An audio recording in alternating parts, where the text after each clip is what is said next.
This video is brought to you by Melon, the best live streaming platform on the planet. It's pretty cool. You go live simultaneously on Facebook, Twitch, LinkedIn, and any custom servers out there. You go live in just 5 clicks. They've got these really cool customizable themes to make your stream look great, and it's all cloud-based, so you don't have to waste valuable resources on your computer. So sign up for free. Click the link below. Thanks, guys. Welcome to the Tom Ward Show, where we talk to the biggest influencers in the world, and I have such an influencer kind of by accident. Dennis Fitoza. He's a director, a producer, an actor, but you probably know his character best, Def Noodles, on YouTube and on Twitter. But he's also a comedian and comedy writer, and he also works with brands and has written, directed, and edited web content for major brands like Adidas, Def Jam, and Univision. And he's also worked as a creative director for major brands. That is a nice resume, my friend. Oh yeah, thank you. It was a lot of work. Now, you do a lot of stuff, but I mean, you're known for Def Noodles. And Yeah. I'm a fan. If you're listening or watching this and you don't know what it is, go check out his YouTube. But it's kind of like, I would describe it. What do you think? It's like a soup. If you remember the soup, the Colbert Report, but in the influencer tea world. Exactly. So it's like, the Soup was this show where they basically reviewed Joel McHale, who was one of my favorite hosts on the Soup. They had several other hosts, but he would basically review these moments from reality shows or just daytime television and kind of have like a one-liner or like roast them about something. And then the whole Colbert Report aspect of it is I'm taking kind of like a satirical approach. So like I'll do something that like somebody will say something outlandish, and instead of like presenting like the voice of reason, like the logic behind like, okay, this doesn't make sense because of this, I'll just like jump on the person's logic and like kind of heighten it, so it's like it becomes like a little like funnier. So the Colbert Report was a master at doing this. He would like take stuff that like Bill O'Reilly and Sean Hannity would say and like just blow it out, but I basically do it through the influencer lens. So I'll get stuff that's happening mostly channels will like cover this type of news, channels and pages, and I'll blow out the way that they would like cover it. You know what I mean? It's like anything with comedy, it's like you're constantly making adjustments, like I'm constantly like looking for ways to like add new things or add little tags or make something, funnier here or like the presentation or whatever. But it's like I love it. I do it because I love to tell jokes, and that's kind of like my jumping off point for everything. You mentioned Colbert and kind of looking at the Bill O'Reilly model, and he based his character off of certain, personalities. So you're in a different world. Did you look at like Keemstar and like who did you look at? I did. Yeah. That's so it's funny you say that because it was like the references come from a whole bunch of different places. So I would say like Keemstar was one of like the references, because he kind of is known for doing this type of content. So my show does like satirize what he does and the presentation, the way that he does things. There's also some of like Perez Hilton because he kind of has transitioned, and he's also kind of like an OG at doing this. There's also in the coverage that I do mostly on Twitter and like Instagram, there's a lot of like the way like it's I incorporate some of how like mostly Instagram T pages like TikTok Room or TikTok Insider, or there are a whole bunch of other like T pages that I follow that cover mostly like celebrity stuff, not as much influencer. But it's just funny to me how like especially like T pages on Instagram cover stuff and they'll like present something. Sometimes it's like either absolutely mundane, like, oh, so and so just like laying out by the beach or something like that, but it's like it just feels so like super important for some reason. So I just try to blow it out. That's mostly for the Twitter and Instagram aspect. But sometimes like I'll be doing like I'll be reacting to something on my YouTube channel and I'll throw in like a one-liner that I feel like would be a caption that one of these T pages would use. That's something like completely like just turning mundane into something that feels more important than what it should be. You know what I mean? And that's where it kind of ties into the whole like irrelevant news. That's the name of the show on my YouTube channel, because none of the majority of the stuff that I look at, the vast like 98% of it is really like not like it's low importance. You know what I mean? It's like, it's like people bickering with each other, and like it's not going to change the world. You know what I mean? No, and I interview all these people, and I know way more than I should in about this world, which is Yeah. kind of sad actually if you think about it. But what I love your Twitter, man. Everybody go check out his Twitter. I love how you preface some of your tweets by news that will definitely change your life, and then it's Yeah. like so and so unfollowed so and so on Instagram. Yeah. So it's just that's the whole idea. Like I'm just trying to blow it out because it's just supposed to be like tongue in cheek, sarcastic. That this is definitely not going to change your life. But that's why I'm saying it in such a heightened manner, because it's like it's supposed to be funny and sarcastic. Like sometimes I'll put like I don't remember which like I don't remember. I can't remember all the captions, but like I have a few captions that I use like time and time again. And I have other ones that sometimes they'll just feel like inspired and I'll do something. I just learned that on Twitter, it's easier to like front load the joke. Like, so you kind of have to say, oh, this is supposed to be like outlandish, or this is supposed to be exaggerated, like from the top. And then the headline, like the actual action is actually the punchline, and then you're like, you read, oh, wait, this is like important. And then you read it. No, it's not. It's like silly, So just so it's like clear, because there's so much room for people to interpret things in different ways on when it's just text and you don't have tone behind it, that you kind of have to be like really like at the forefront of what you're trying to do. You know what I mean? Like you have to be really like, this is it, pretty black and white. It's wild because it's a joke, but same thing with Colbert, right? It was a Yeah. joke, but then it kind of transitioned into people are actually getting news from this thing, and Yeah. that wasn't the intention at the beginning. You've kind of No. morphed into that, like, whenever I hear controversy, I look on Twitter and you have 6 tweets about it, and then that'll like clue me in, like, oh, okay, that's what's going on with Shane Dawson, or oh, okay, that's what the accusations are about so and so. Yeah. So have you kind of has that I mean, do you agree? Is that what kind of it turned into somewhat? I mean, yeah, it started off as a joke, but just like it's funny you mentioned this, because like I was just listening to the other day to like CNN is doing this whole like recap of like late night, and they talk about Jon Stewart, in the Daily Show, and how the Daily Show started, and how it was just like kind of like the Stoop as well, where it was just a guy reviewing political clips and he would just do a one-liner. But when Jon Stewart came in, he had more of a point of view and all this stuff happened. And then they started realizing that people started getting news from Jon Stewart, and just like with Colbert. And I mean, at the end of the day, it is part of the function, like you end up getting news from me, whether you want it or not.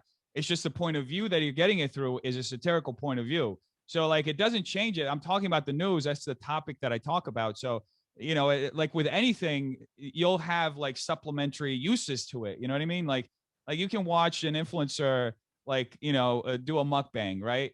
Now there's like, you can have many uses to that. You can have the use of like, let's say you're feeling lonely and you just want to, watch somebody have a conversation with you. Or let's say you want to eat something and you want to feel like you're having a meal with somebody else. Or you just want to make time pass by, or you're just like having some insomnia and you want to, forget about something. Like with everything, every piece of content has multiple like forms of use, and like with mine, there's like there's the obvious use of the comedy, but there's also like the supplementary use that I'm also like informing people about these things that are going on, right?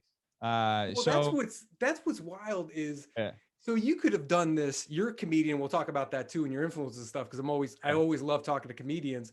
yeah, But you could have done this in any world. You could have had a sports channel and done this with, baseball players, or you could have done traditional celebrities and talked about the Kardashians and did the same kind of shit. yeah, But you ended up in this influencer world, yeah. which, how did you end up there? Why did you pick that of all things you could do? So it's funny because it's just kind of how it evolved. I was, before the pandemic, I started this channel, like, to go even backtrack even further, like I come from like traditional media, right? That's like, those were my jobs. Like, and I eventually, like, I would have gigs where people would ask me to basically build their social media presence, right? And that was actually one of the jobs that I had at Univision. I worked creating content for this brand they had. It was named Flama, and it was basically, we make like viral content for Latinx like folks who were like first generation Americans and sometimes didn't feel like they were connected to their like roots, right? So like a lot of the, it started off with me trying to figure out basically where I'm gonna funnel my comedy, right? And like from Flama, I had this like base of people who knew me as like the Brazilian guy from Flama, right? Did a lot of Brazilian content, but then I wanted to like pivot to something else. And like I spent a while where like I really didn't have like something that was like that really like that was I guess like captivating to people. And I did like so many videos just trying to figure out what that pivot was. And then I remember like seeing, I think Chris Hansen was doing like a series of interviews about this guy, this YouTuber named Onision, and he was Oh going, yeah, I've seen him. yeah, there were like a number of controversies that he was going through, and I was like, you know, like maybe I could like, and I was watching his video because in the middle of all of this, as he was getting like exposed by Chris Hansen, Onision was doing like the completely counterintuitive thing. He was going online on his channel with like millions of subscribers, and he was posting these like very public meltdowns, right? And I was like, these are obviously fake, and he's doing this for attention, and he's doing this to promote like his Patreon and his other like paid platforms so he can make money. I was like, this is like kind of absurd. And like, I feel like there's something there that I could like add a comedic twist to. And that's what I did at the beginning, that's kind of how I got into it. And I saw that people like, there was the use of people like wanting to know what was going on with Onision, but also noticing like the jokes and seeing how that lens could like work. So that's kind of how I got into this. And then eventually it started like, because of like the influencer news cycle and how like news starts, there's always stuff going on in the community, right?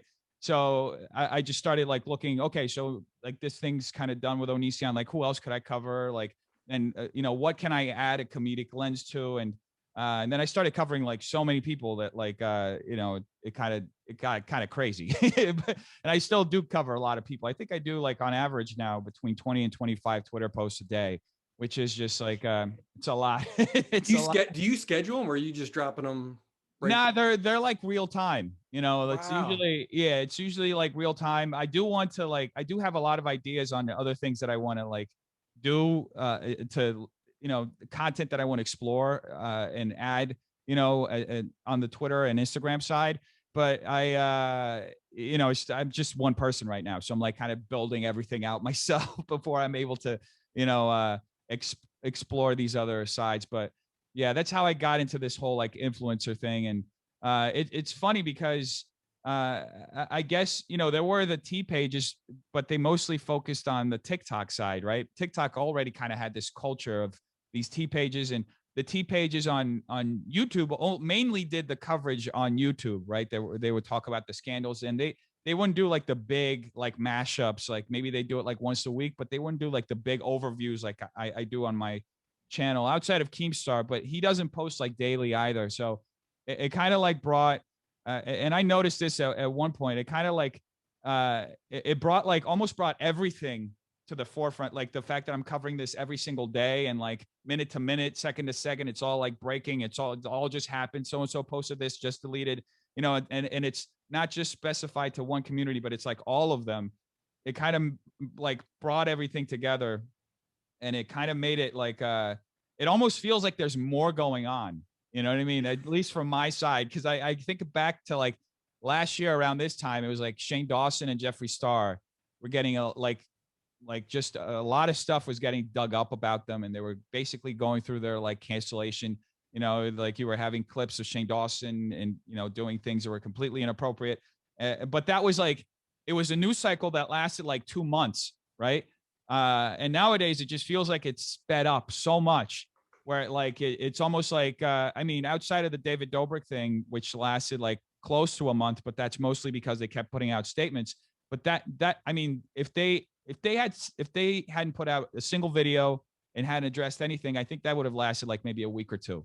That's how fast like things are going. Yeah. James Charles, and what I love about you too is I know it's kind of a comedic thing and Yeah. it's a joke and that's the purpose, right? You're a comedian. Yeah. But I love how, and why not talk about it now? I love how you go after certain people who are doing fucked up shit.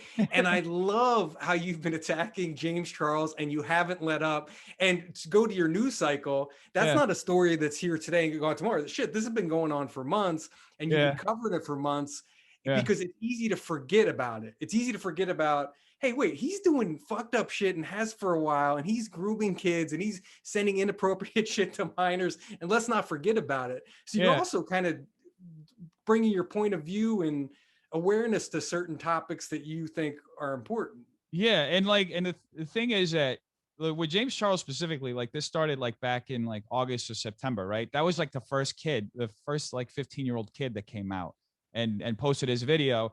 And that was like the first situation. It immediately got dismissed by like everyone. And then it happened. I think another kid came out like December, but he wasn't underage. And then beginning of the year, it started like, one after the other. But yeah, I think, it's interesting because I think, there are a lot of things that I feel like people wish that I didn't like cover. And I like, I'll see it just by like their responses or like the backlash. Like, I just like to mention someone like the Lopez brothers when they were having their situation, I actually did an entire video just reading their entire court like document. And right after that, Tony Lopez like blocked me on Twitter. I was like, Of course. well, yeah, he wasn't happy about it, but it was like, I feel like it's important to have this information out there so that there's like full transparency of how these people are acting behind the scenes, because as much as you may have an idea of what's happening and you may hear from other people and sometimes witness yourself, you don't have an idea of how everything is, like how this whole story unfolded. So I think it's like important to just for like historical record and for like just for full transparency. And even with this James Charles thing, like the kid who was 15, like his video got taken down, and then all of a sudden my Twitter post about it is like the only resource that actually has footage of him making the allegations. So like it almost got lost through the cracks. So as I was covering all these like allegations that were coming out about James Charles, I was like, wait, there was that 15-year-old kid. What happened to him? Yeah, well, we totally forgot about him, like, and so it's just funny. And that's the thing, like, and I kind of discussed this, in another interview I did. It didn't get like put in I discussed this with, I think, Discovery, because I just recently did an interview with them. But I mentioned that like there's always been this stigma between like traditional media and the influencer world, right? They've always looked at like YouTubers as like, what are those weirdos doing over there, right? So that there's never been like full coverage of like things, like a full dedicated coverage of like things that are happening in this space. Now it's starting to happen because they're starting to see that they can get clicks and that, like people will pay attention to it. So you're getting like documentaries on Discovery, you're getting, entire publications that are shifting their like team to just cover this, like this side of the world, the entertainment world. But Yep.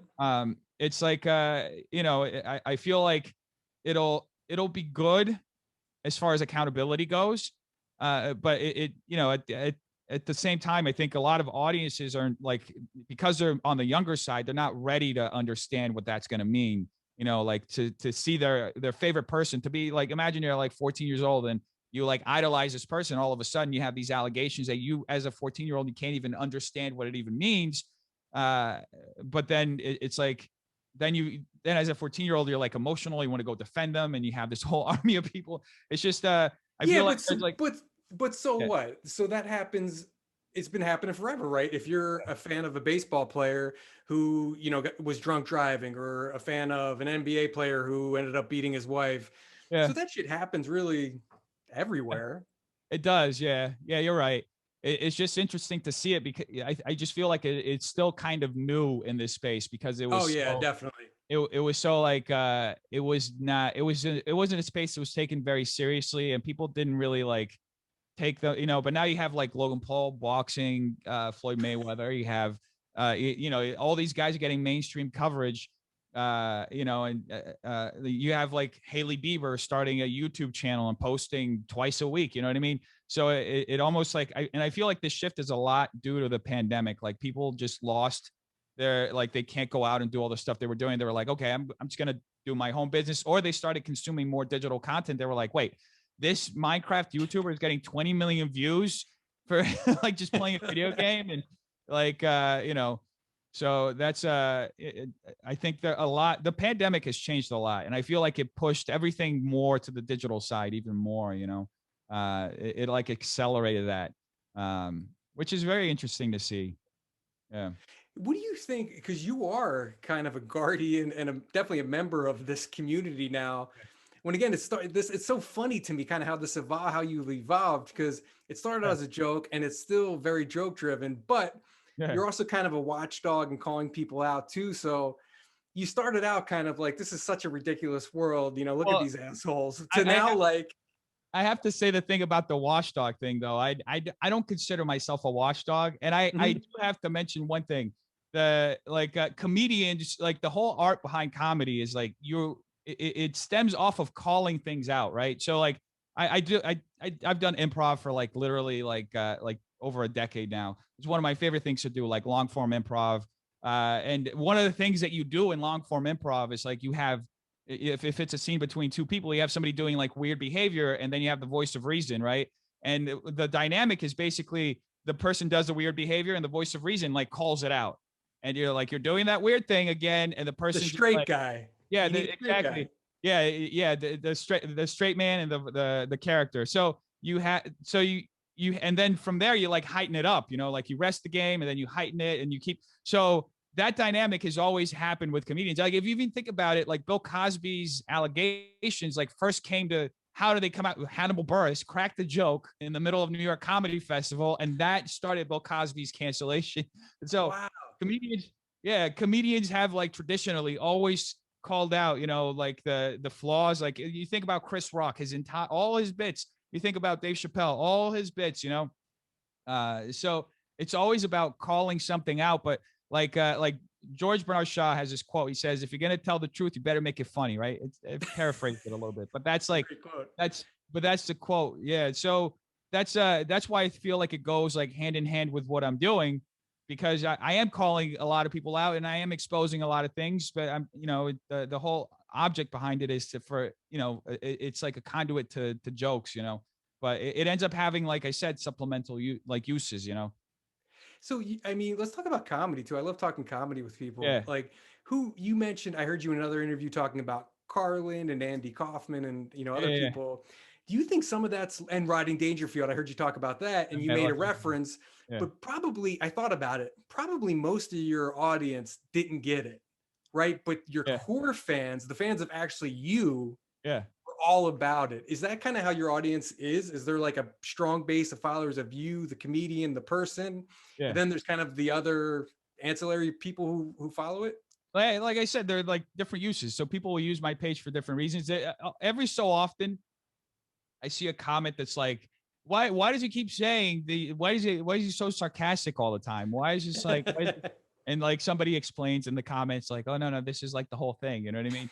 So it's like so it's just like it's part of it. Like, you know, like people will gravitate towards my content for different reasons, and you know, I'm just grateful that I can provide people some type of use. You know what I mean? Because ultimately, that's what you want to do. You want your content to have some type of use for people, and you know, whether it's helping them stay informed or whether it's helping them just distract themselves from whatever's going on in their life or their day. I'm happy that I can give that to them. You know, yeah. So that's, but I love, yeah, I'm happy you mentioned Dangerfield. Like I love Dangerfield. I love Chris, like I mentioned, Chris Rock, Dave Chappelle, Andy Kaufman. I love Charlie Kaufman as well. I think his films are brilliant. Uh, I could, Chris D'Elia, even, I mean, Chris D'Elia has some awful allegations against him, but I know. I think I think he's funny, you know, but you know, who else? There's so many people. Jerry Seinfeld. I mean, I think I talked about it in the other podcast. Like to me, the funny thing is like my content is super clean, right? And that's like, that took some It's like, Jerry. Yeah. Jerry is super clean. And I had to learn that by watching Jerry and like being obsessed with him. And it was, I think the day that I was like, because coming up as a comedian, and especially when you're doing open mics in New York, of all places, it's like comedians are so jaded, and you'll be in a room, you'll sit for 3 hours in a room, and you'll have like these, you'll just hear everybody do their 5 minutes. And it's like, especially if you're at the end of the list, you're like, when's my turn gonna come up? And like, it's just you and three guys who are passed out drunk. And like, how am I going to make these guys laugh? Right. They've heard every joke in the book by now. So you end up gravitating towards like just saying things that are just like, whoa, like shocking. Right. But that doesn't work. But then when you start like doing like clubs and where actual people are and like a paid audience, you see that like saying shocking things doesn't work. It has like a limited return. Right. Like I actually read a book that like it put it in a graph, right? That like shocking, when you're doing like jokes that are shock driven, it's like you have to increase the shock value so that you can continue, getting laughs. If you're doing it based on relatability, the curve is like slower, but it gets really, once you hit that spot, you're in the pocket. So it's like it's just something you end up learning as a comedian. And I ended up learning, because I wanted to get booked in clubs. I was like, I have to be clean. I can't curse. I can't go blue. I can't, so it's something that ended up translating well into my YouTube channel, because YouTube is also, like you have to be basically PG-13 to be able to monetize your content and, keep it clean. So yeah, that's as far as comedy goes, like, I guess like as of late, like Jerry Seinfeld, like if he could, I saw him tell a joke about Pop-Tarts on Conan, and I was like, how can somebody do a 5-minute bit about Pop-Tarts and make it funny? If he could do it, then I can do it. So that's where that came from. He's got a great, and you've got some qualities he shares too. I heard that, every day he wakes up and he goes to his office and he writes jokes. That's his job. He wakes up just like if he was an accountant and he went to the office. You've got to do that too. You've got to wake up, come up with content. But the big difference between you and when you're a comedian is a comedian, it seems like on the road, you would know better than me, obviously, but I've went to a bunch of comedy shows, and sometimes when you see them kind of on the same tour, they're perfecting their craft. So if you're just listening to this, I would see somebody say in Philly in March, and in July I would see him again, and it's kind of the same show, but stories are taken out, stories are inserted. Simple words can change and make it funny or not, and that's the craft of comedy, right? But you don't have that luxury. You don't have time. You don't have 3 months to get your set down. You got I got 12 hours to try my next interview. So is it a different skill set than kind of your comedy stand-up background? Well, you got to play the room. That's the whole thing. You got to play the room. And like what I had to understand with YouTube is that it's a really broad audience, right? Like when I was living in New York, I had a lot of friends in DC. I still have a lot of friends in DC. And like, I'd go all the time, like from New York to DC to do shows there. And it was like, it totally did. Like, it was just being in a different city was just completely different. Right. And also in New York, like sometimes I do shows in Manhattan, and then I'd go to Brooklyn, and it was like, so it's just a whole aspect of like understanding what the room is, understanding that like, that you have to just maintain your point of view, but you have to play to the room, and like on YouTube, it's especially when like I have 525,000 subscribers on YouTube. That's a hugely broad audience, right? That's like, I couldn't even, if I were playing in front of a stadium, that'd be like what, like 50,000 people, right? That's like way more than that. And I have to like, just be able to speak to them in a way that like, I have to be aware of how things are going to be, fall into their particular contexts, but there's also like the challenge of like, how do I know how somebody in Thailand, when they watch this video, how do I know how they're going to listen and like hear it out? So I try to like simplify my language as much as possible, and rely a lot on like the tone of my reactions. And,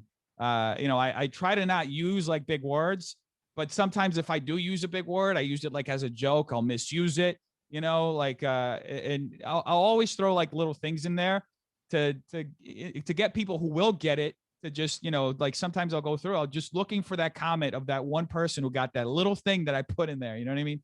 And So, your perfect example. I got two daughters, right? And yeah, my 6-year-old wants to watch kid shit all the time, and it's yeah, boring as fuck. But you're a parent, and you sit and you watch it. But like certain things, like we can both agree on, like Simpsons, right? yeah, So yeah, we're watching it just like you said from two different angles. She gets the jokes and stuff, the broad thing, but yeah, those writers are so smart. They'll throw a little reference in yeah. that I get that she has no idea or didn't even pay attention to, which is kind of cool. Yeah, exactly. So that's one way that you can appeal to a lot of different audiences, right?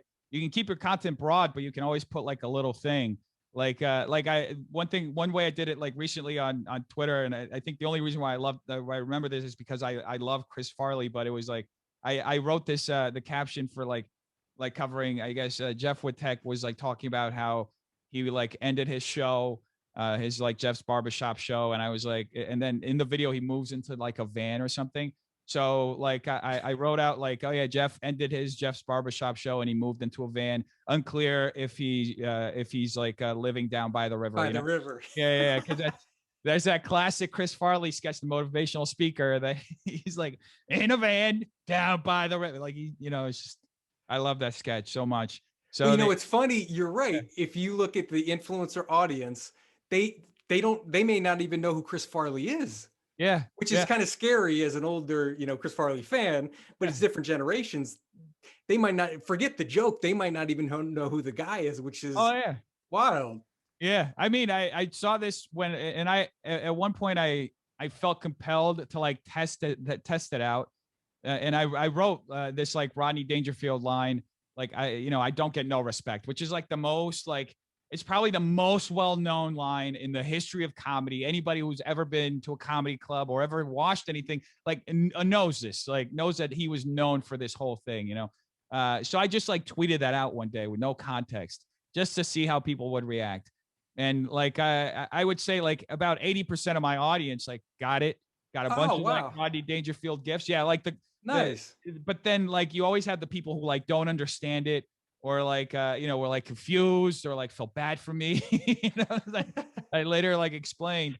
But I think at the end of the day, what I'm personally learning is like I can't like I can't hold people's hands through like through this. So I kind of just got to put it in there. If people get it, they do. If they don't, then they'll get the other uses that are involved in the content, right?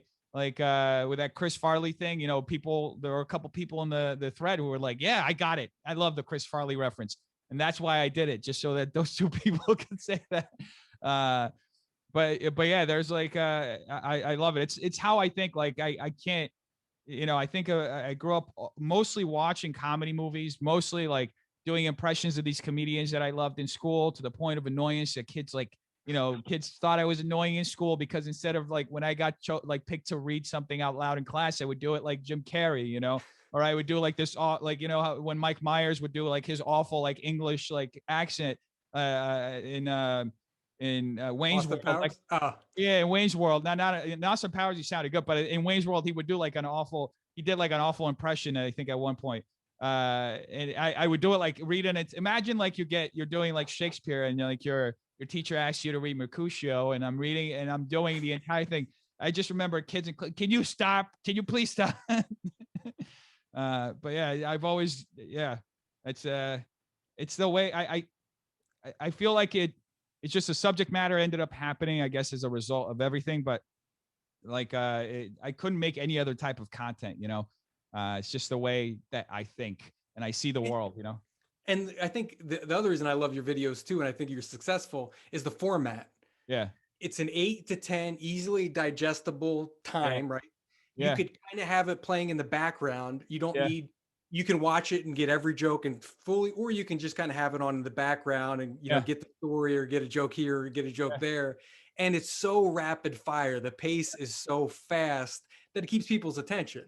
yeah. And that was the whole thing. It was like, I learned this at the pace of it. I learned really early from like one of my first jobs in New York was like I worked with a lot of these like rappers. I used to follow them around and just film vlogs for them. These up and coming rappers. And first thing I noticed was like there was such a demand for content. Like at the time there were a bunch of like huge hip hop blogs who just wanted to keep posting content all the time, and they would repost all of our videos. So I was like, first off, I started like making 3 videos a day for the like 3 vlogs a day for these rappers, and Wow. and then I started noticing, okay, like because I would look at the YouTube analytics on the channel, I would see when people would click out. I was like, okay, so it has to be like the beginning has to be like really fast if we're gonna have something slow like later in the video, so that people at least make it through halfway. So like that's where I noticed like it has to be really like it has to be like an action movie basically.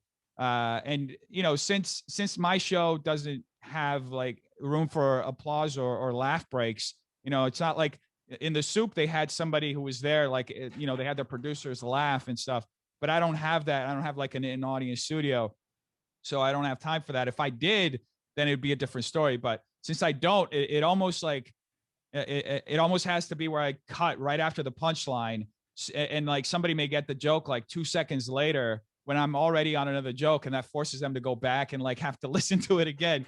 But it's like that's the thing, like I just have to be fast, otherwise I lose people, you know. And I see it in my analytics, like the majority of my audience like makes it almost all the way to the end of my videos. Wow. Because it's so, yeah, because it's so like it's so fast, and the structure of it, you know. But there's no other choice, you know. With I'm on the internet, it's just so easy to click out. Somebody can just click an X and they're out. It's not like picking up a remote, like thinking, okay, what I'm gonna look at NBC, let's see what I, you know. It's like, it's just like, oh yeah, here's another tab, you know.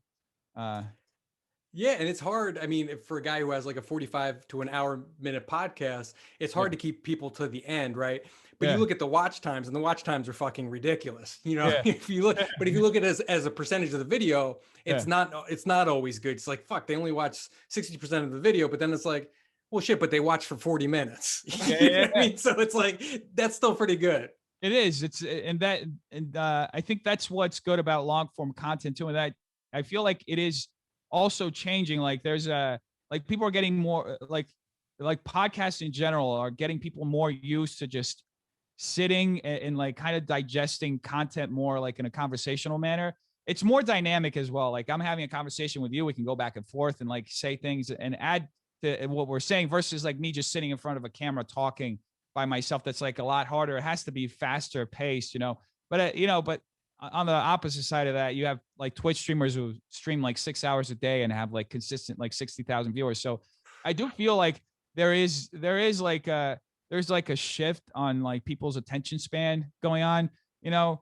Especially if you add an aspect of like TikTok, like you can't fast forward videos on TikTok. You have to literally sit through and watch it, you know. So I think for on the good side, you know, maybe people's attention span will like improve a little bit over the you know, the next few years. But yeah, but I think that at the end of the day, like the, you know, the pacing will lend to itself, you know. I just try to be fast so that I can like get as much stuff as possible, you know, and get as many jokes as possible. And it's also kind of like my personality. When I'm on stage, I'm like like all over the place, going here, there.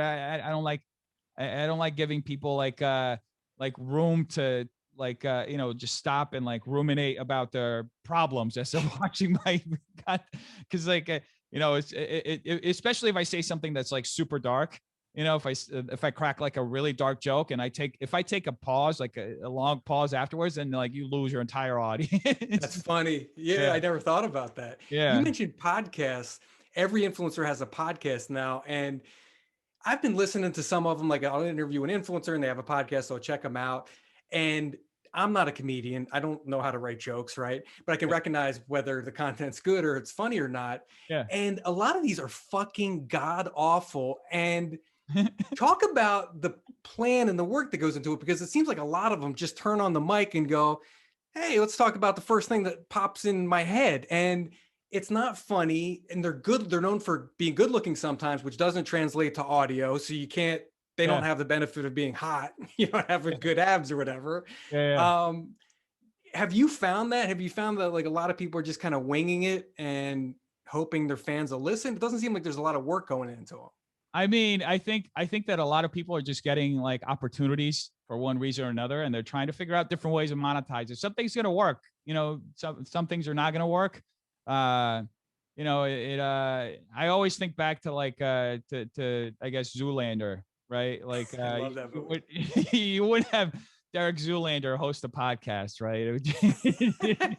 Given blue steel does not translate to It does audio. so that's what I like to think of. Yeah, it's a lot of work actually. Like not only like that, like people we talk so much that we forget that like there's an art to conversation, right? There's a way to talk that makes it interesting. It's not just like sitting there and like you said, just talking. Like unless it's somebody you already have like a really good rapport with, and you can just like out of the blue go into these really deep subjects and unless it's that. But it takes a lot of work. It takes a lot of effort to understand how to just be able to talk. I mean, what Joe Rogan does seems very easy, right? But It's hard. it is. It's like, I mean, he can talk. He can have an in-depth conversation with literally anybody who sits in front of him, and that takes a lot of work. It takes a lot of curiosity, a lot of like different aspects of his personality that contribute to him being able to do that in a very interesting way. Like 4 hours long. Like people can sit and watch a 4-hour podcast of him talking to a random person about, salt on the moon. You know what I mean? Like I'm a huge Howard Stern guy. He's been doing a 4-hour show yeah, for 30 plus years. yeah, And it could just be him talking. It could be yeah, him doing a 2-hour interview, yeah, but people don't see the work that goes on behind it. exactly, All the research, and he has a full staff, exactly, and he has comedy writers, and he has all this stuff. exactly. It's not just him turning on the mic and oh shit, a 4-hour show just came out of nowhere. I read your schedule Yeah. and how much time goes in the little video. Talk about the prep and kind of, because it's easy to look at what you do and go, oh yeah, he's funny. He reads a couple T pages and bam, he cranks out a 10-minute video. How hard could that be? Nah, it's a lot of work. It's like I spend the majority of my day doing research for the video. So it's like I think I spend about 10 hours a day on Twitter and Instagram, just like researching all these stories, finding things that people are talking about, seeing their reactions, um, seeing how people are. I guess that goes back to the reaction, but like just seeing in general what the conversation is around these like events that are happening. And then like towards the end of the day, I'll kind of have an idea of what the show is like. Like 90% of the time, I'm like, do I have a show? Am I able to like put this together? There's always like doubt. Like I never know whether or not I'm going to be able to put it, but it ends up happening, but yeah, so then I'll just, and then I'll shoot it like in phases, right? I'll do like the reactions to me watching the content, reacting to it, or like reading the tweets or reading the posts.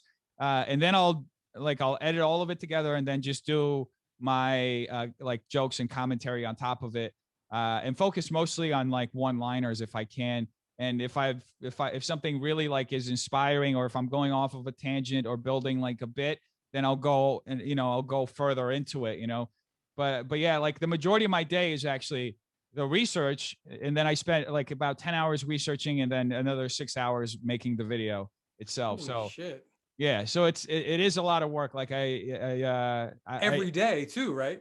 every day too. Yeah, I think I spent like 2 months without a day off, and then I was averaging for the last like 6-7 months, actually for the last year, 1 day off every month. Holy So shit. yeah. There are reasons why I do that. Not only because I love doing what I do, but also like you work as an actor, as a comedy writer, and you get anything that works. You're just happy it's working, and you want to make the most of it. You know what I mean? Like I've been in situations where like I was like had a good comedy writing job. I was doing great, and all of a sudden the contract ended, and or the show ended, and I have a lot of friends who are in that situation too. Like you just end up like, okay, this is working. Let's see how long we can ride this. Just go. You know what I mean? And you're right. That's the actor's mentality. And a lot of times it drives me crazy when you see the guy who's on a successful sitcom and it's hit for 5 years, and all of a sudden they want to become a musician or they want to become a comedy star. And you're like, dude, you forget what it's like to be a struggling actor. You would have killed for that job, and you did kill for that job. And now it's just, you take it for granted and you just assume lightning will strike twice or 3 times. No, you ride that out. You're right. Yeah, I have, and it's I know people who like were on TV shows for like 7 years, and then they like their contract was up, and then like almost a decade without work. And like, how do you get through? Like, almost they're going to auditions again, and like no, didn't book a single thing, and then all of a sudden you strike gold again. But it's just the way it is. It's just you get used to that instability as an actor. You get used to like saving every dollar you get and not like wasting any of it, because you don't know when that's going to happen again. But and then, I mean, at least on my side, I'm just very grateful that like things are working out right now. And awesome. And yeah, I mean, it's a blessing, really. But yeah, and I'm really lucky because I have like full creative control. Like I've been in situations where like I was a comedy writer, and like people were paying me to write things that I felt like where like it was like there are different ways to tell jokes, right? But I felt like I was writing jokes that were like detrimental to like myself, you know what I mean? Like my own identity, and like idea, like other people, like it's just I mean, you gotta, if you're getting paid to do something, you gotta do it, especially when you're like this is the business that I'm in, like but I'm in a fortunate place right now where I have full creative control, and I don't have to like really outside of like just have to be clean, I don't really have to be like I guess what do you call it, like just put my own like give up my what do you call it? I can't remember the Creative word. control. Yeah, no, I have I have creative control, but there's like I can't remember the word, but there's like something give up my you get it. Yeah. I understand what you mean. But let me talk about this, right? Talk about money. So how you're struggling in the beginning, like as any new YouTuber is, trying to find your voice and trying to attract followers and stuff. And as you became more successful, are you doing like a lot of brand deals? I don't see you as a person doing a Bang Energy deal on Instagram. Oh, no. Like you're not that, but are you getting more brand deals? How's the money looking now? Is it all AdSense? What does that look like? The business behind it? So I do about one brand deal a month. That's what I've been doing. Like there have been a couple of months last year that I did like 2 or 3, but I usually average about one brand deal a month. I'm trying to work that out now, like, grow that out more, because my show is daily. I could sell like slots and have people like reoccurring customers. So I'm like trying to work out with a few like partnerships that I already have to build that out. But I mostly get like I mostly get my money from mostly AdSense, and because my content is clean, and I avoid like sometimes I will cover something more controversial, but I really avoid like the really controversial stuff on YouTube, at least. I have like a pretty good like CPM, so it's like I fell right into a pocket that's really really great. But that's the whole thing. Like I have to be clean, right? And that's it goes back to the whole thing with like Jerry Seinfeld and other people. Like Jerry Seinfeld still touring, still making like it sells out for months and all this stuff. Every like the biggest venues all over the world, and is the highest paid comedian as far as I know. There may be another one, but maybe Kevin Hart. But Kevin Hart, he was in there too. Yeah, Kevin Hart's also clean though. But but you look at Louis C.K., like he can't. Well, he's had other problems too. Yeah, he's had many problems. but that's the thing. Like, it's harder to be that type of like to be the Louis C.K., right? I just feel like he got really lucky because his TV show like really blew him out there, right? It was so original. His Louis show on FX was just so original. It was just it was so dark. It had all these like things that like you're not used to seeing on television, and that really helped propel him to like another level, right? Which he was already like one of the great comedians in the comedy community, but that made him like broader, right? Dave Chappelle is rare to be a guy who can be dirty but have a successful kind of movie traditional entertainment thing, but then he can also go in his farm in Ohio and start talking about Black Lives Matter and have people drive up in cars to see him during the pandemic. So he's got like a lot, but that's rare. Yeah. Well, I think it's also like Dave Chappelle came up in a time where like people were, it was like the there were like Chris Rock used to do a lot of these like comparison bits, and it was like a lot of other comedians were doing comparison bits, between communities. Like, and nowadays people don't do it as much.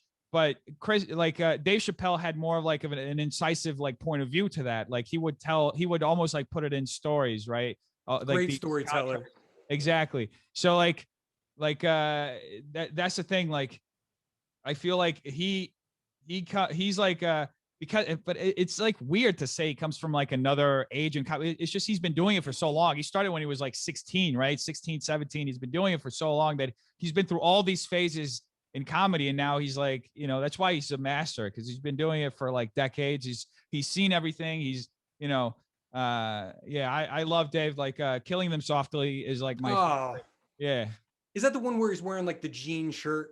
Yeah, in San Francisco. And he's talking about him and his buddy getting pulled over. And yeah. Wouldn't you turn the music down when you get pulled over, but not Skip or whatever the fuck his name was? And he did that in the 90s too, or was it the 90s? It was the 90s, yeah, where like people weren't talking about that type of stuff like that. You know what I mean? And even like I remember when they were canceling Pepe Le Pew. It was like somebody sent me this Dave Chappelle clip of him talking about Pepe Le Pew in the 90s. I remember that bit, yeah. Where he talks about it, and it's like, dude, and that goes back to that whole thing, like Hannibal Buress calling out Bill Cosby. He was calling out Pepe Le Pew. So, well, and comedy's in a different place now too. You can't. It's different times now. It's like Elisa Lampanelli. If you guys don't know Elisa Lampanelli, I don't even think she performs anymore. But it was all kind of racist jokes that she could get. She had like a Don Rickles. No one watching this will know who Don Rickles is, but Don Rickles had a way to make fun of you in front of you, but make it okay. And it's a very rare skill to have without coming off mean. It came off funny. She had that too, but it was kind of like a racist tone, but she made fun of all races. You can't do that kind of shit anymore. And you're almost forced to be clean. So you're in a good position now by making clean content. It's like you're ahead of the game almost. Yeah, but it's good though. Like I was having this conversation with someone else. It's good. Like there's like this huge conversation around cancel culture, right? And like last week, like Seth Rogen got a lot of flack, and also like a lot of like respect from like different sides of this like conversation, right?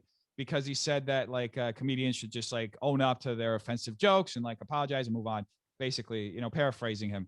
But the thing is that right now, more than ever, the rules of comedy are like really defined, right? We had a point in comedy where you could literally do anything, you get away with anything was a laugh, right? And but nowadays it's like you really have to understand what you're doing in order to separate it from being, comedic versus like something that's not, that has like other like darker undertones to it, right? Like you can still say like really dark, edgy things, but it's like, how are you saying it? What's the target of your joke? What's the context? And that's what comedy's about. It's not just like saying offensive things to just like get the shock value, as a laughter. But there's like, and I'm thinking about this Dave Chappelle but he has a bit where he talks about being in a limousine, driving through the hood, and like a kid gets roll up windows. Exactly. It was an old limousine. Yeah, exactly. So like, and the kid selling him like some illicit stuff, right? The baby on the corner. Yeah, a baby on the corner, exactly. So that's a really dark joke, but the context of it and the way and everything, it could be seen as really offensive, depending on how you present it. So, but it's the context, the irony, all of it comes into play to create a narrative and present an idea in a very funny way. And that's what comedy's about. It's like presenting ideas and things in a very funny way. And you're building context. Like context is so important in comedy. It's like, and I learned just how important it was through like improv, right? You do enough long form improv, you understand how important context is, because when you're doing, there's this like really famous improv, like long form format. It's called the Herald, right? And it was like invented in Chicago by this guy called Del Close, like years ago. It was like a comedy legend. So the what you notice when you do enough heralds, which is basically 3 scenes repeated 3 times, 3 beats, 3 acts, right? It pairs, right? You have 2 people do 1 scene, 2 people do another scene, 2 people do a 3rd scene, and then you have like a group game, and then you repeat that twice until you get to the end of the show. So what you notice from using that structure is that the first time you do a scene, you're kind of learning what the scene is with the audience, right? So you're not going to get as many laughs. You're kind of like you're kind of like slowing into it. And then the second time around, you already have the game. You and the audience already kind of know these characters, so it's easier to get laughs. And by the time you do the third scene, you don't even have to say a word. You can come out on stage, and if there's enough context built between you and the audience, you can look at someone and the whole audience is going to laugh, right? So that's where I learned like just how important context is, because the Herald itself, it's like, excuse me, you're building context with your audience from the beginning. They don't know who these characters are. By the end, they know them and they know how they're going to act. So that, that's why it's like, you can't just say outlandish things. That's not comedy. Like that's just you saying outlandish things, But I think of Keemstar when you say that. Keemstar's not funny. He says outlandish shit. Yeah. And it gets a lot of attention. But like you said before, with the curve, right? Okay, it's shock value. It'll get a lot of attention here, but over time, it's just like, okay, he's just yelling something else again this week. Exactly. There's no long, I don't know what there's no long attention span to that stuff. Exactly. And at the end of the day, it's like you're having a conversation with people. It's like, that's why relatability is more important. That's why you want to like, you want to ease in. It's harder. It's way harder to like ease in as you build context with your audience, because it's like, imagine if you're able to build a YouTube channel with like 1 million subscribers, and you have like like just a whole bunch of inside jokes with your audience, right? That's the best thing you could have, right? And that's ultimately like, I mean, that's the community I'm trying to build, but that's why you don't want to build like everything just based off of shock value, because you have to keep increasing it, But if you have something like that feels like relatable, it's a bunch of inside jokes. It'll feel like you're with your friends, right? It'll feel like you're at the office, like, around the water cooler, like just, cracking jokes. And it's, and a lot of the great creators have that. Like you look at these Minecraft streamers, like you look at, the TikTokers, like they'll have these things that they have, these conversations that they have with their own audience. Of course, they'll have other conversations that they'll have going on as well, but with their own audience, their own community, they'll have these like conversations that, they have these inside jokes. It feels like a huge friend group, right? So yeah, that's, and you can have some shock to it. You just don't want to rely on it, right? I feel like Bill Burr is a guy who's like able to like have some shocking, like say some really shocking things, but then have like other aspects to it that like, he brings you back in, right? But that takes like, that takes like mastery. Like you have to be an actual comedian, like work it out on stage, see how people react, get heckled a few times, to understand like how people work and how like, like group dynamic, like, how, when people get into a group, they think in a very specific way, right? So it all goes into like understanding that. Well, it's your 10,000 hours, right? You're perfecting your craft. Just like a carpenter's got to put 10,000 hours learning his craft. You have to understand this. Like you said, audience dynamics. Who the fuck thinks of audience dynamics? Nobody. But if you're a comedian, you do. Think about, okay, how do people act in a group? Do they act differently if you're just telling them a joke in person? Like those are things that normal people like us, like me, don't think about. But like that's your world. And let me ask you this too. You're so insightful in comedy and you're obviously funny, but you can tell, I mean, going back to your improv days, and what the fuck was the technique where you do the scene 3 times? I've never heard of that. What is that? Oh yeah, the Herald. It's like so the Herald was created by this guy called Del Close. Well, no. I don't need to explain. You already explained the Herald. Oh, yeah, but my point is, you have such deep knowledge. You could tell you've put your hours into this. Yeah. Now you've created a character, which is great, and people love too. Is there part of you too that goes, yeah, but that's not me? Right? That's not Dennis. I want Dennis to be successful and be famous too. Or do you look at it just to be grateful for the Def Noodles character? Oh no, I'm super grateful for Def Noodles. And like I actually I'm building out my second channel that I'll probably start like uploading there more often. That's just going to be more of me. But the only reason why is so I can like, I feel like there's a need to show my audience that I'm not that character, because a lot of people think that is actually me. It's just kind of funny because I grew up watching Colbert, and I lived in the South for a while Colbert was like at his height. And I remember people like talking about, is that guy for real? I feel like that Colbert guy is for real. Like, I feel like he's not joking. Like, I was like, please don't think that I'm for real, because, but there are a lot of people who do. So I feel like out of need, I'm gonna do that. But like, I'm an actor, I'm a writer, and like, I do whatever, like, you know, people connect with. I don't have really an ego attached to it. If people stop liking Def Noodles for some reason, then I'll create something else that people like, you know. But you know, I just love doing this. I love the opportunity to be able to tell people jokes, because it's like it comes natural to me. I don't have to think about it. It's like I don't write any of my jokes. I improvise all of it, and like That's incredible. yeah, and like I'll reword it. Like sometimes I'll change the wording. Like I'll do like 10 takes of the same joke like over and over again, and I'll look at the wording of two like the two different wordings, and like sometimes it's just like one word here or there like will change everything. So so yeah, it's just it's what comes natural to me, and like anything else, it just doesn't feel like, you know, it would work as well. Well, listen, you Yeah. said it all. I learned a lot. I think hopefully people like this. I don't know, but I like this. So who gives a fuck? But before you go, I want to hear Dennis's thoughts on just a couple people, right? Because Yeah. I like how you kind of go after some certain people, and it's the Def Noodles character, but there's some of you in there too, especially when people are doing fucked up shit. Like, Yeah. you've been going after Keemstar lately. I watched a bunch of your videos doing Yeah. homework for this. What's your thoughts on Keemstar? Well, like the thing with Keemstar is like he's been around for a long time. I'm always amazed at like how he was able to get away with all the stuff he got away with.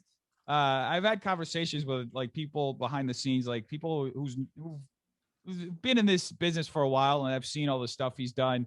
And it's always amazing. Like one of my managers like described it. He said like you know, that he's been walking this line for like a long time, you know. But honestly, I don't, you know, I don't think anything. I think that the current state of social media, I don't think anything is actually going to happen with Keemstar, because you know, I don't. He already has a like he's known for doing this. You know what I mean? So I feel like Def Noodles as a character just has this impulse to like have to bring awareness to everything. So that's why it like has to come out. But at the end of the day, I don't think anything's gonna really happen to him. If anything has to happen to him, you know. He's been around for so long, and if he's gotten away with all the stuff he's gotten away with, he's gonna keep getting away with it.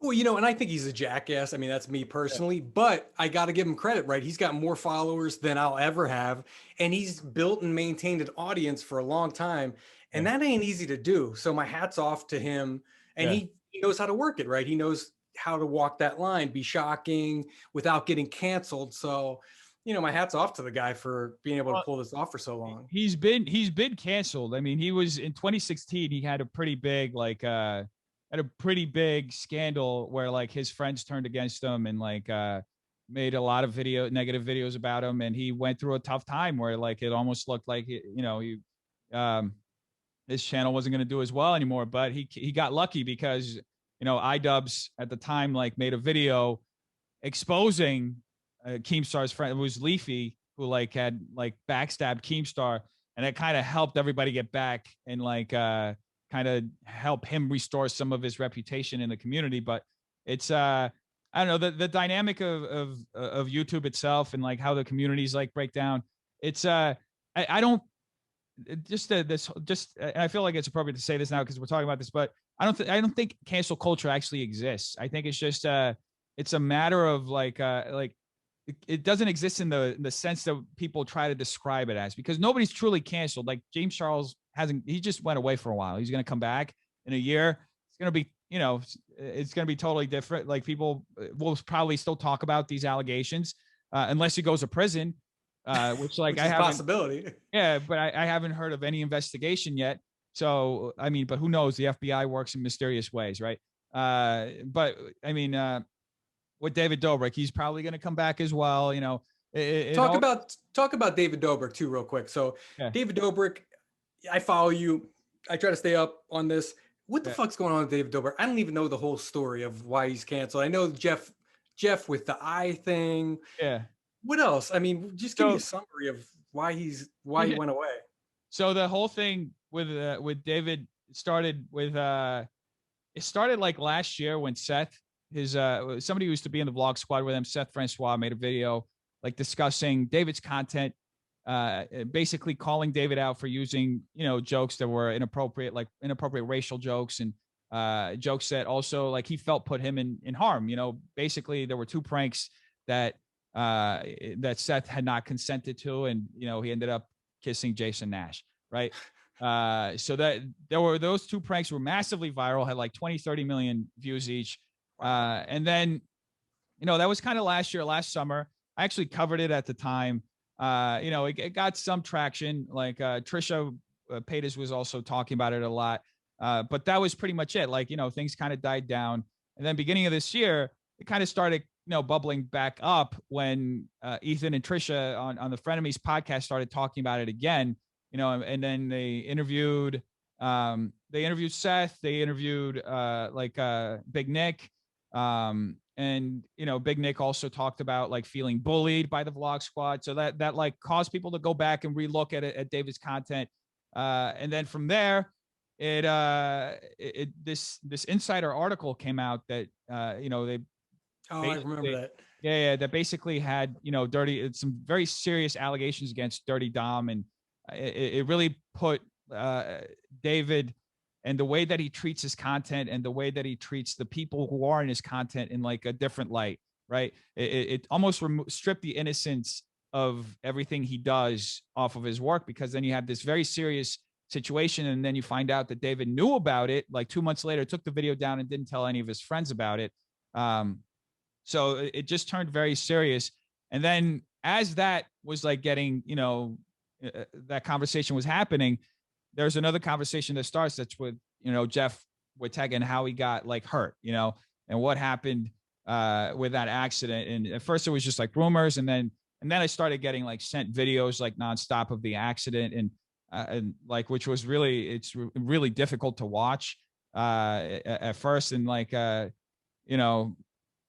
then he like shared his documentary, so you start to see like the whole of what he went through. And but it was just I think it was, it's a difficult situation, because with social media especially, people blur the line so much between what's real and what's not, that it's just when you have something that's like tangibly real and like you have real life effect on a person, not only one, but we're talking about 4 people actually specifically that felt very harmed, in different ways by David and his content. Then you start seeing kind of like real world, like, repercussions to this stuff. So it's yeah, but I think like with anything, I think he's going to come back. James Charles is going to come back. Like all these guys are going to come back. And because like I was saying, like, I don't think cancel culture exists. I think it's just what it comes down to. It's like a lot of negative press. And unless you commit a crime and you're actually put away, like somebody like Austin Jones, who was like actually convicted of his crime, like you end up coming back. Like even Onision, he had all his YouTube channels demonetized. He's still posting to this day. He gets 1,000 views. He has over 1 million subscribers. He still posts. He gets 1,000 views a video, but he's still posting, and he's still figuring out how to make money on the internet, which is something like he could just put up a website and get money donations like that, What about you hit me to Eugenia Cooney? Eugenia Cooney. And dude, that was tough to watch. I didn't know about her. I didn't know who she was. But when I saw a video of her, dude, it just I couldn't. I mean, it fucked me up. It fucked like my stomach up, and I couldn't get it out of my head. Like, what's her deal? Is she just not eat, or? I don't really know, like Shane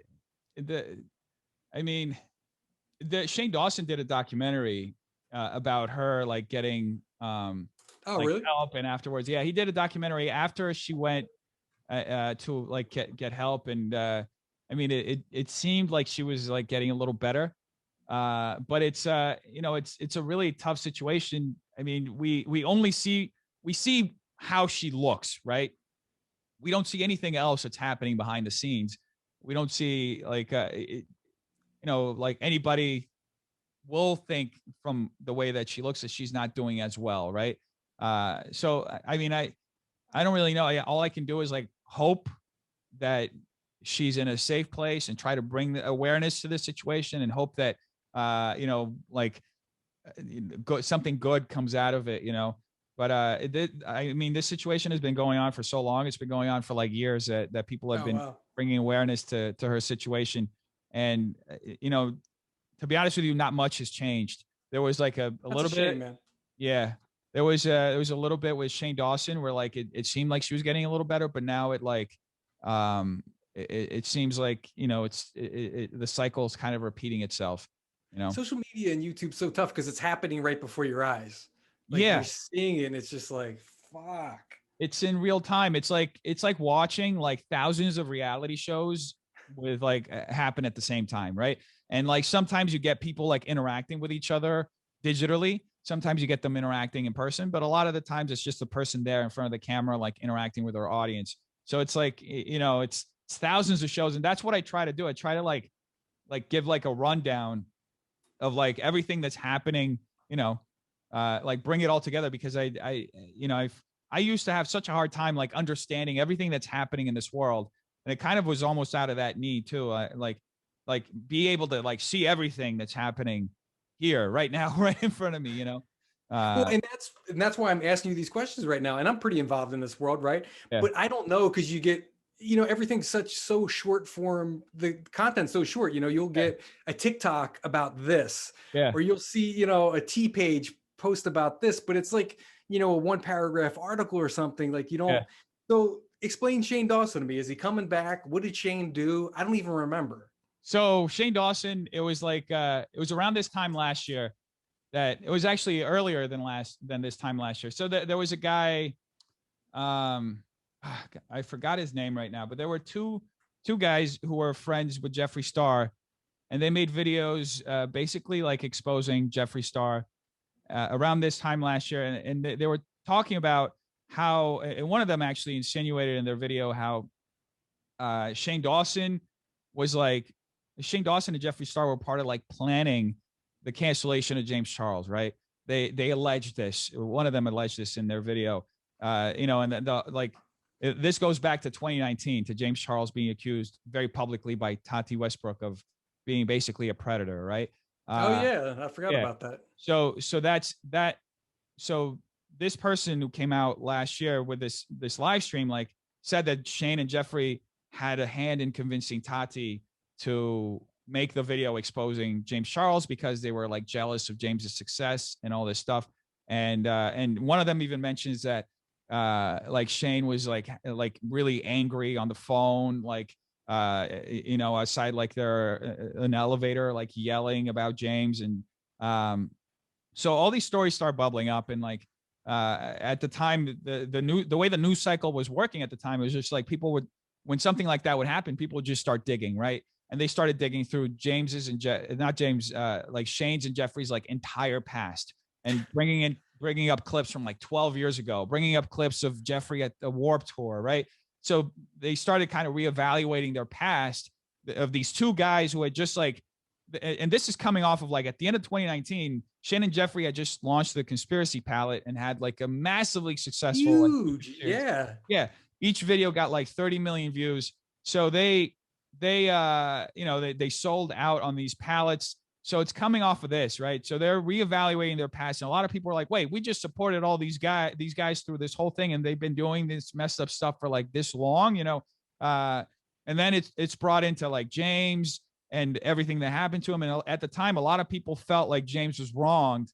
And a lot of people still feel like he was wronged in that by Tati's video, and wronged by Jeffree with the tweets that he put out, and calling James a predator, etc. So that ends up like all kind of coming in together, and then the Smiths like jump in when there's footage of Shane Dawson like fake touching himself to a picture of Willow. I don't know if you remember that, like Jada Pinkett Smith and Jaden were like super angry at Shane Dawson for that. But you talk about things moving so quick. I do remember that. I do remember the Tati video, but it's so long ago. Yeah. That's why I'm asking, like, what happened with him again? Like, So I need the refresher. So after all of that, like he made an apology video.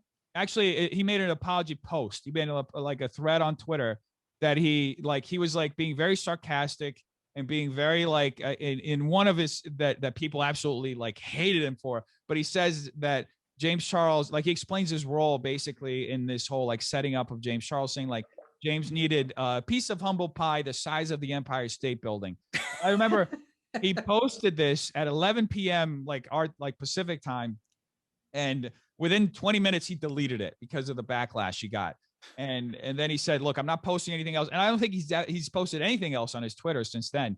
I think if you go, it's the last post he has is like, like I'm not posting anything else. So then after that, he made an apology video because then people were digging through his past. He made an apology video addressing, the blackface he did and all this stuff. And then the apology video was also very badly received. It got a lot of criticism.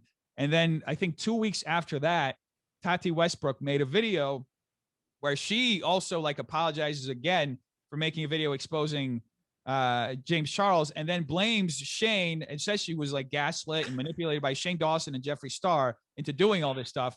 And then like Shane does a live like Instagram reaction to it and just having a meltdown. And then that was it. Like Shane disappeared after that for a few months. And now he's like slowly coming back. I think he's going to come back. I think some people think he's not, but I think he's going to come back. He's just, honestly, I think he's been doing this for so long that he's so loved too. Yeah, he still has a lot of people who love him.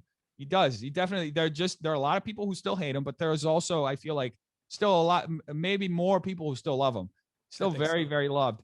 But he's and that's why I think he'll eventually come back. I just think he's just sick of this whole of like all the negativity, and like I feel like he has enough money that he's just like, I'm just gonna take a step back.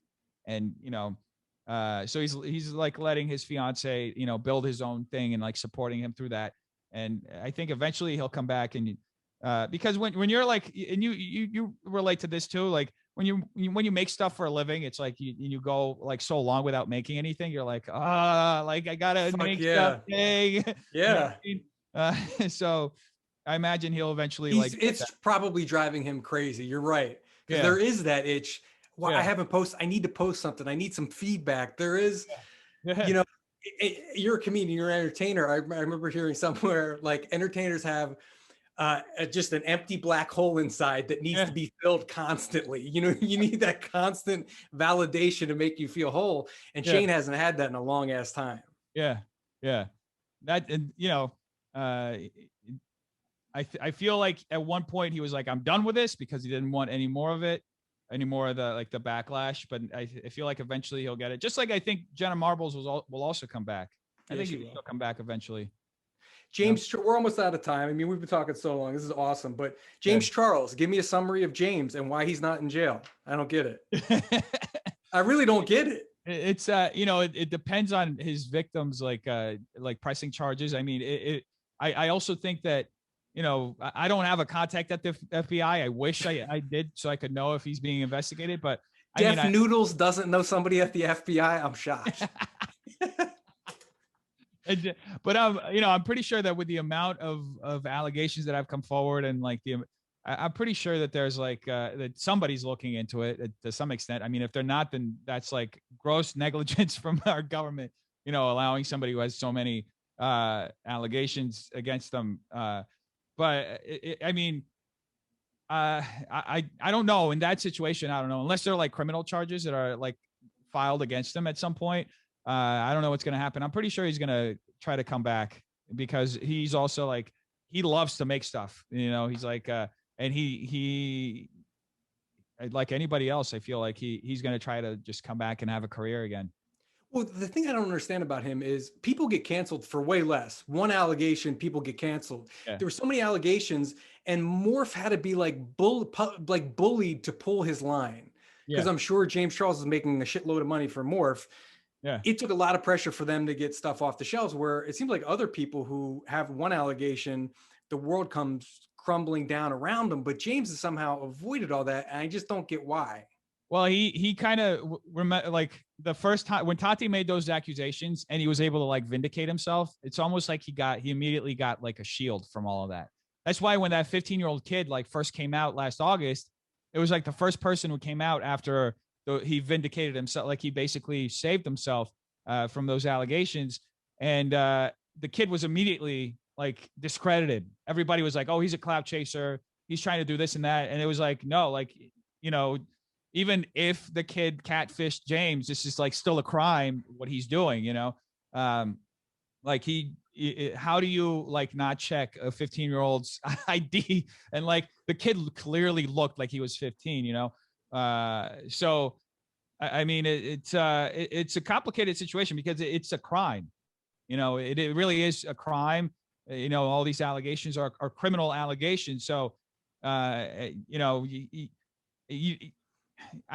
as far as Morphe goes, I don't know what they're doing behind the scenes. I know that they dropped like Jeffrey and Shane like that, you know. So, and they dropped other people too. I think Laura Lee, they dropped like relatively like quickly too. So, yeah, what I heard as far as like James and Morphe, it's like, I feel like, so I may have even reported on this or maybe somebody just told me, but he, I guess he had a deal for like a new like palette or something that he was developing with Morphe, and maybe they were just getting ready to launch it this summer, and they had spent like over a year doing it. Maybe that's why they didn't want to scrap their relationship, because they spent like a year worth of money like investing into developing this product. But yeah, there's a lot of it is like you try to grab as much information as you can so you can understand what's going on. But again, it's just there's so much. This industry is so like decentralized. There's so many people involved. It's so big that it's like it's you whatever information you can find out and get a hold of, you know, it's good.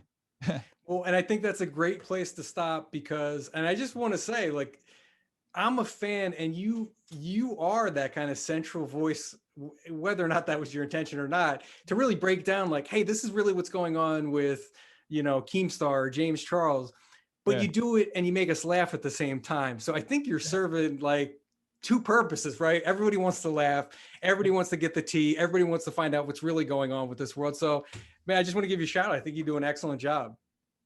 Well, thank you, Tom. I appreciate it. It's what I'm trying to do. I'm happy that it's like working. You know, you can only hope that things work.